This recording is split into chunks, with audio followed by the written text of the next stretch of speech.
दोस्तों, आज हम आपका स्वागत फिर से करते हैं अपने channel YouTube channel smile point coaching में। हम कल बात कर रहे थे जैन धर्म पे। एसएससी जीडी के लिए इम्पोर्टेंट टॉपिक है जैन धर्म। तो जैन धर्म के पर हम बात कर रहे थे, कहाँ तक हो गया था कि महावीर स्वामी के सबसे प्रथम अनुयायी कौन बने थे? उनके पुत्री के पति यानी दामाद, उनके अनुजा प्रियदर्शनी के पति।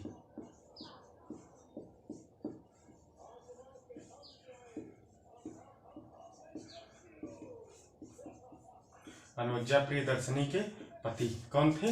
जामिल थे, उनके प्रथम अनुयायी बने थे जामिल। उसके बाद हमारा दूसरा पॉइंट कौन सा है? आर्य सुधर्मा। आर्य सुधर्मा कौन थी? आर्य सुधर्मा एक ऐसी नारी थी, गंधर्व महिला, जो कि महावीर स्वामी के मरने के बाद मुख्य उपदेशक बनी। कौन? आर्य सुधर्मा मुख्य उपदेशक बनी महावीर स्वामी के मरने के पश्चात। मुख्य उपदेशक after the death Mahavir Swami, मुख्य उपदेशक बनी महावीर स्वामी के मरने के बाद। महावीर स्वामी के मरने के बाद आर्य सुधर्मा मुख्य उपदेशक बनी। अगली बात हम करते हैं नोट में। नोट में हमारी बात कौन सी है? ये मतलब इम्पोर्टेंट पॉइंट है, इतना भी इम्पोर्टेंट नहीं, लेकिन यहाँ से क्वेश्चन कभी कभी बन जाता है कि दो तीर्थंकर थे, कौन कौन से? ऋषभदेव और अरिष्टनेमी। कौन कौन से? ऋषभदेव, अरिष्टनेमी। ऋषभदेव और अरिष्टनेमी दो ऐसे जैन तीर्थंकर थे जिनका उल्लेख हमें ऋग्वेद में मिलता है। ऋग्वेद कौन सा ऐसा सबसे मतलब पुराना ग्रंथ है? ऋग्वेद कितने वेद हैं? 4 वेद हैं, यजुर्वेद, सामवेद, ऋग्वेद और अथर्ववेद। 4 वेदों में सबसे पुराना वेद कौन सा है? ऋग्वेद, जिनमें दोनों लोगों का उल्लेख मिलता है। और इसमें ऐसा भी कहा जाता है कि जो हमारे अरिष्टनेमी जी थे, इनको श्री कृष्ण का क्लोज माना जाता है। क्लोज का मतलब निकट संबंधी मानते थे लोग श्री कृष्ण का, अरिष्टनेमी को। श्री कृष्ण का अरिष्टनेमी को सबसे निकट संबंधी मानते हैं। किसको? अरिष्टनेमी को। अगला पॉइंट हमारा है कि जैन कितने मतों में बटा हुआ था? जैन कितने मतों में बटा हुआ था? तो जैन कितने मतों में बटा हुआ था? जैन 2 मतों में बटा हुआ था। कितने? जैन हम पहले लिखें, जैन धर्म कितने मतों में बटा हुआ था? 2 मतों में। कौन कौन सा? पहला श्वेतांबर, दूसरा दिगंबर। पहला श्वेतांबर, दूसरा दिगंबर। दूसरा कौन सा है? दिगंबर। पहला श्वेतांबर, दूसरा दिगंबर।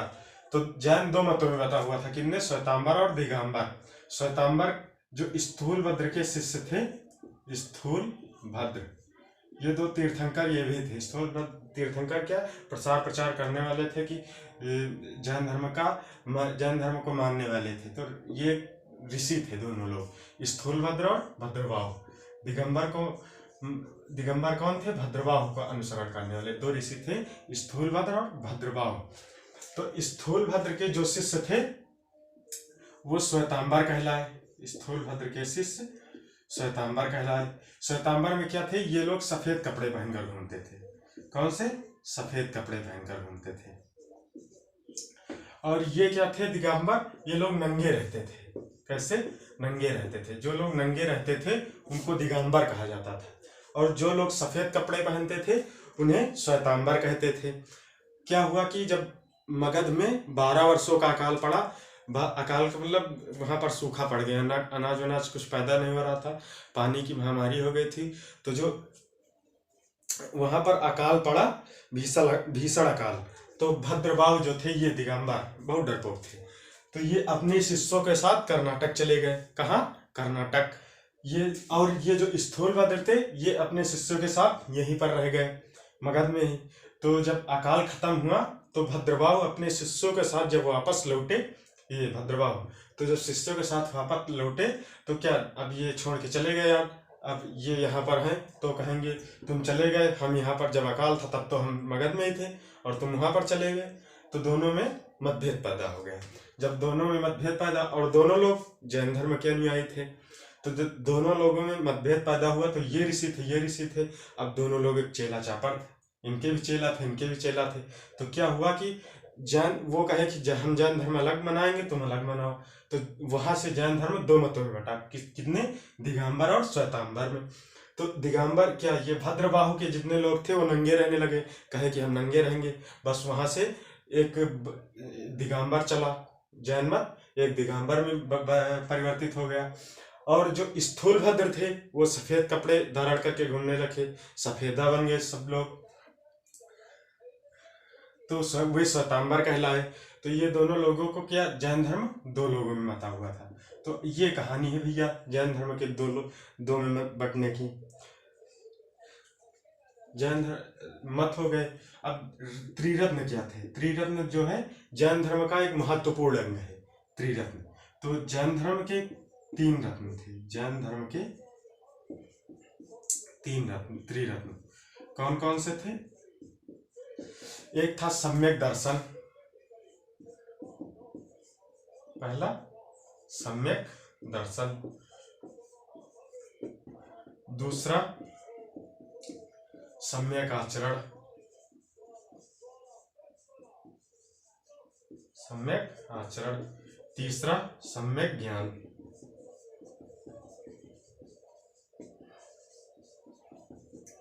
तीसरा सम्यक ज्ञान, पहला सम्यक दर्शन, दूसरा सम्यक ज्ञान, तीसरा सम्यक आचरण। तो ये थे हमारे जैन धर्म के त्रिरत्न। त्रिरत्न क्या होता है कि जैन धर्म के महत्वपूर्ण अंग थे। सम्यक आचरण, अच्छा, सम्यक का मतलब अच्छी, सम्यक आचरण का मतलब अच्छा आचरण, कि कोई गंदी इल्लत नहीं थी। सम्यक ज्ञान का मतलब अच्छा ज्ञान धारण करने वाले लोग। तो ये थे जैन धर्म के 3 रत्न। अब हम बात करेंगे जैन धर्म की संगीतियों के बारे में। जैन धर्म की संगीत क्या, जैसे आज के समय में धान और गेहूं के जो कंपनियां बनाती अच्छे बीज बनाते हैं, वो क्या करते हैं, उनके कंपनी के आना अपने दो चार वर्कर को भेजकर जगह जगह पर गांव में जाकर कई लोगों को इकट्ठा करके तो अपने प्रोडक्ट के बारे में बताते हैं कि हमारा ये प्रोडक्ट लो 6444 ये है, इनको लो, ये सबसे अच्छा पैदावार देता है, कम दिनों में होता है, कम पानी की लागत आती है।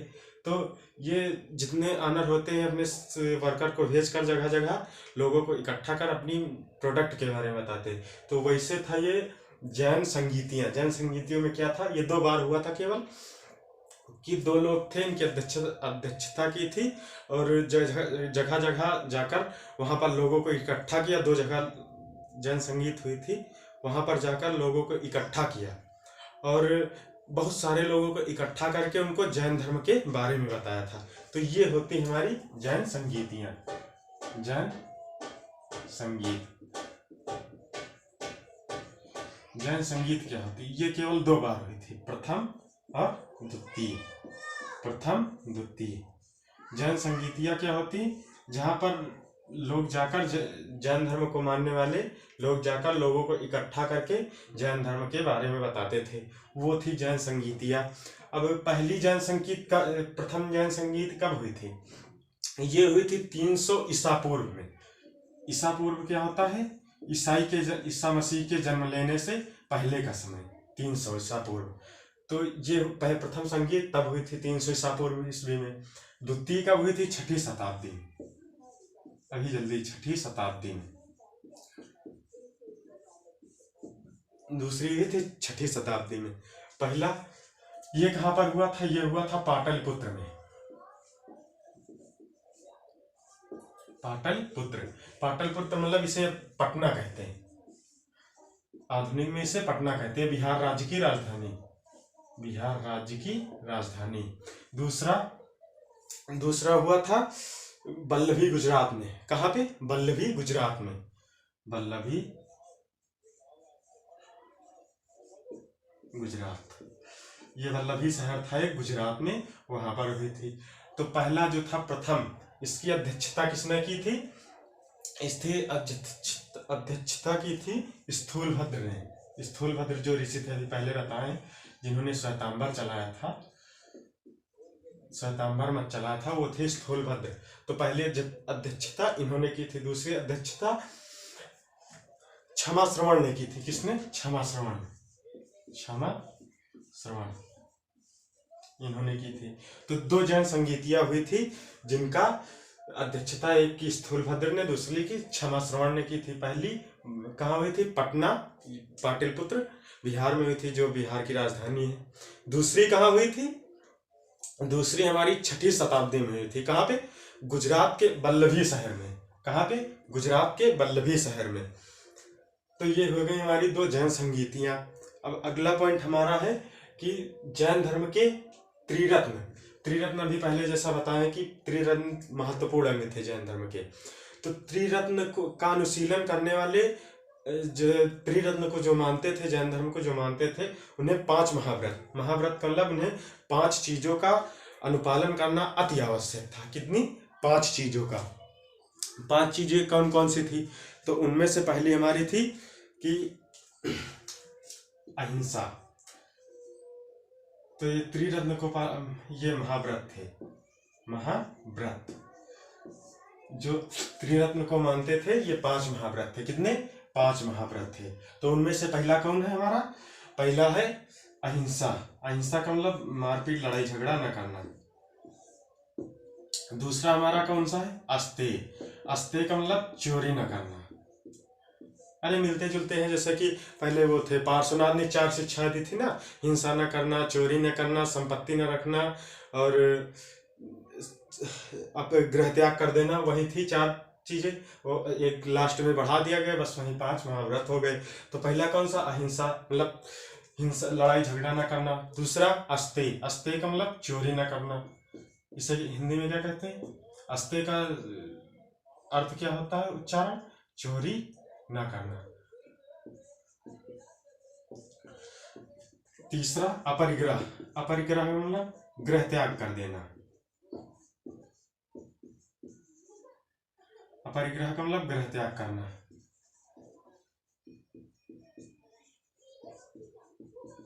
गृह त्याग करना। चौथा 3 हो गए। पहला अहिंसा न करना, दूसरा अहिंसा न कर मतलब हिंसा न करना, दूसरा अस्तेय मतलब चोरी न करना, तीसरा अपरिग्रह। अपरिग्रह मतलब गृह त्याग कर देना।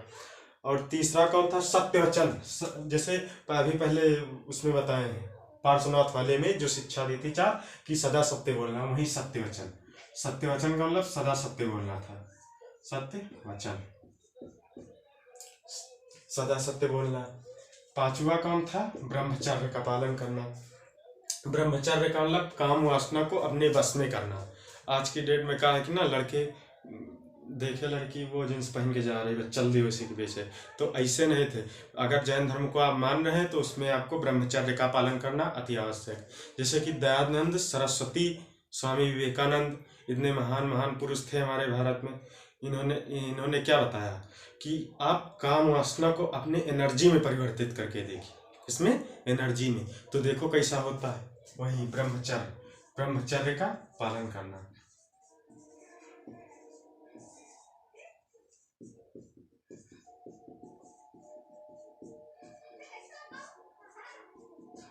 ब्रह्मचर्य का पालन करना, काम वासना को अपने बस में रखना। 4-5। अब ये हमारे 5 हो गए महाव्रत। तो ये पॉइंट हो गया हमारा महाव्रत का।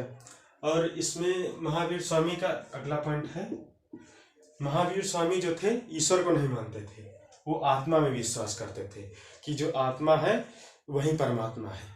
ईश्वर को नहीं मानते थे, आत्मा को मानते थे। महावीर स्वामी ईश्वर को नहीं मानते थे, ईश्वर को नहीं मानते थे, आत्मा में विश्वास रखते थे। काहे में? आत्मा में, आत्मा को मानते थे, आत्मा को मानते थे। ईश्वर में विश्वास नहीं करते थे महावीर स्वामी, आत्मा को मानते थे।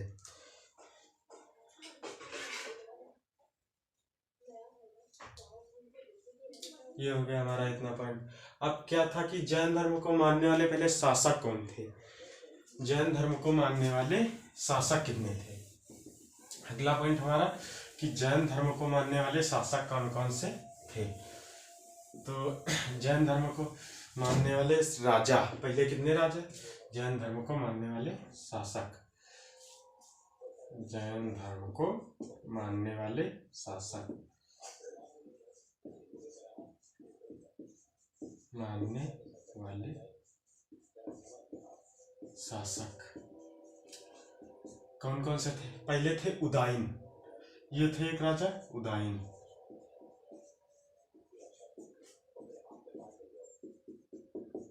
ठीक, पहले राजा थे हमारे उदाइन। दूसरे कौन थे? वंद राजा। कौन थे? वंद राजा। पहले हो गए हमारे उदाइन, दूसरे हो गए हमारे वंद राजा, तीसरे चंद्रगुप्त मौर्य, मगध साम्राज्य के चंद्रगुप्त मौर्य। चंद्रगुप्त मौर्य भी जैन धर्म को मानते थे, चंद्रगुप्त मौर्य। तीसरा पॉइंट, तीसरे राजा कौन थे? चंदेल शासक थे। जितने भी चंदेल शासक थे A to Z सब जैन धर्म को मानने वाले थे। इन्होंने कई मंदिरों का भी निर्माण करवाया, जैन मंदिरों का इन्होंने निर्माण करवाया, आगे बताएंगे भी। इसी के बाद अगला पॉइंट है जैन धर्म के मंदिर। चंदेल शासक, जितने भी चंदेल शासक थे सारे जैन धर्म को मानने वाले थे। अगला राष्ट्रकूट राजा अमोघ वर्ष। चौथे राजा कौन थे?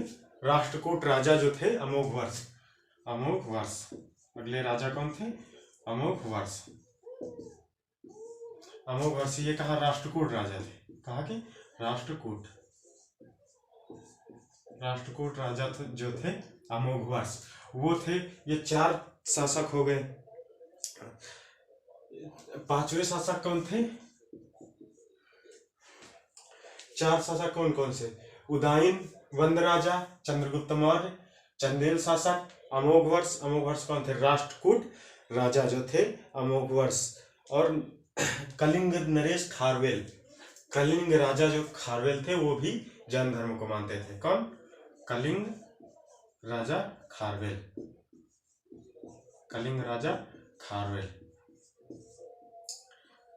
खारवेल जो थे वो जैन धर्म को मानते थे। ये हमारे 5 शासक थे जो कि जैन धर्म को मानने वाले थे।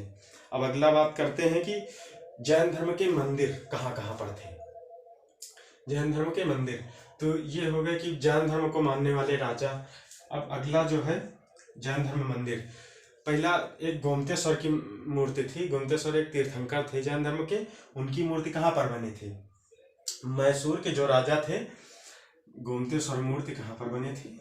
गोमतेश्वर मूर्ति, इसे बाहुबली मूर्ति भी कहते हैं। कौन सी? बाहुबली, बाहुबली मूर्ति, बाहुबली मूर्ति ये हमारी गोमतेश्वर मूर्ति। इसको गोमतेश्वर मूर्ति या बाहुबली मूर्ति दोनों में कह सकते हैं।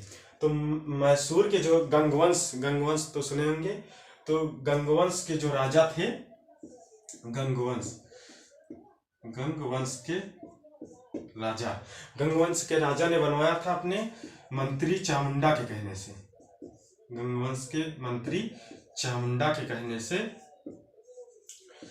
गंगवंश के राजा ने मंत्री चामुंडा के कहने से गोमतेश्वर मूर्ति का विशाल, बहुत बड़ी मूर्ति है, विशाल मूर्ति का, सम्राट बहुत विराट मूर्ति का निर्माण करवाया था। किसने?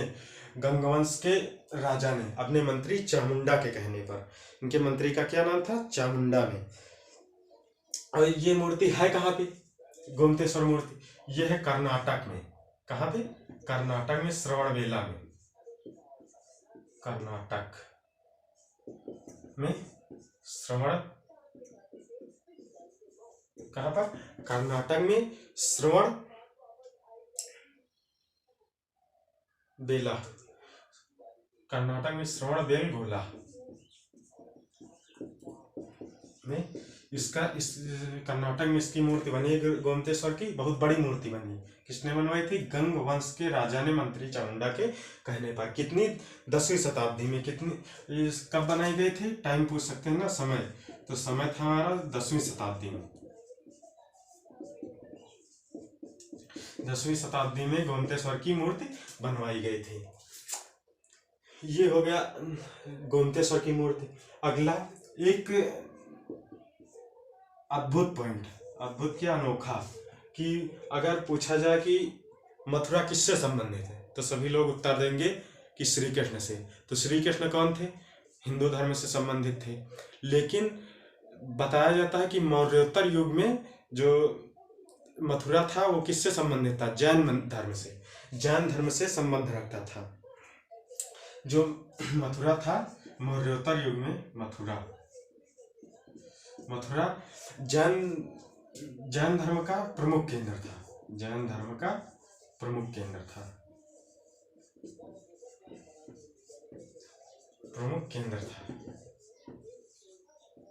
जैन धर्म का प्रमुख केंद्र मथुरा था। वहां पर इसकी जैन धर्म की कलाएं भी मिलती हैं मथुरा में।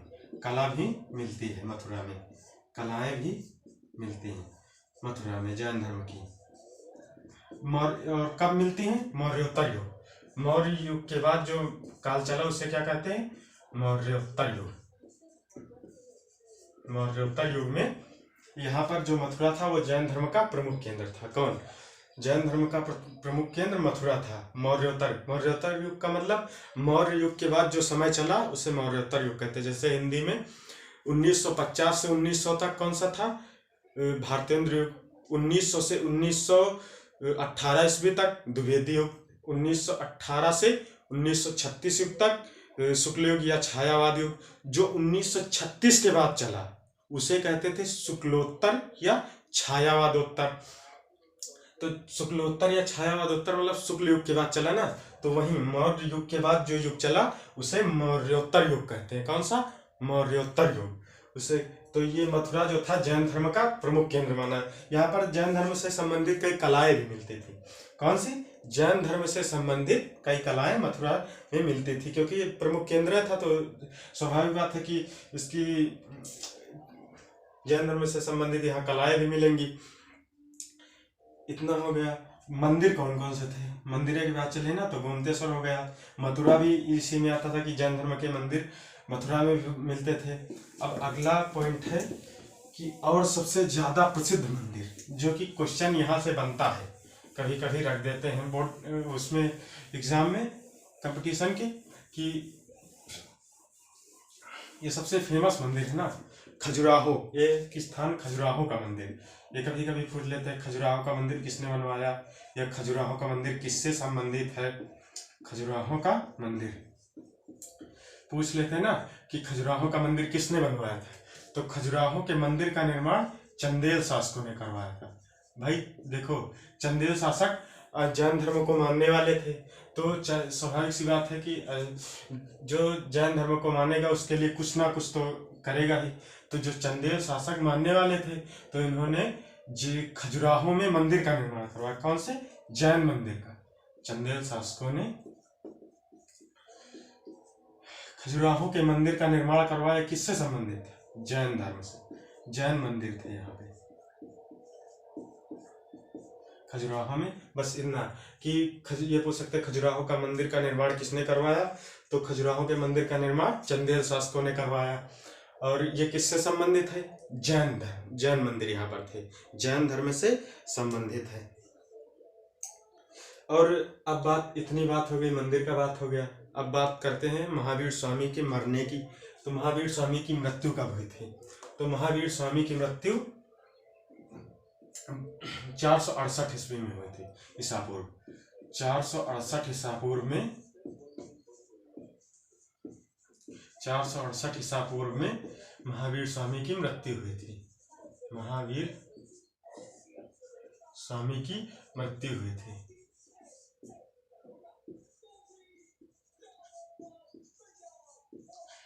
कितने साल के थे जब ये मरे थे? तो माइनस करके देखते हैं कि जन्म कब हुआ था? 540 में। मृत्यु कब हुई थी? 468 में। तो देखो ईसा पूर्व है, इसीलिए घट रहे हैं हम। 1000 से 900, 800, 700, 600, 400, 500, 300, 200, 100, तो ईसा पूर्व इसलिए घटते आ रहे हैं। केवल ईस्वी होती तो फिर हम बढ़ते जाते 400, 500, 600। ईसा पूर्व इसलिए घट रहे हैं ना, तो यहाँ पर लिख देंगे ईसा पूर्व। ईसा पूर्व माइनस करके देखिए, 2 बचेगा। एक ये 10 हो गया, यहाँ 1 बचा, ये 7 बचेगा, यहाँ 0 बचेगा। 72 वर्ष के थे जब इनकी मृत्यु हुई। तो कितने साल के थे? 72 साल के महावीर स्वामी थे।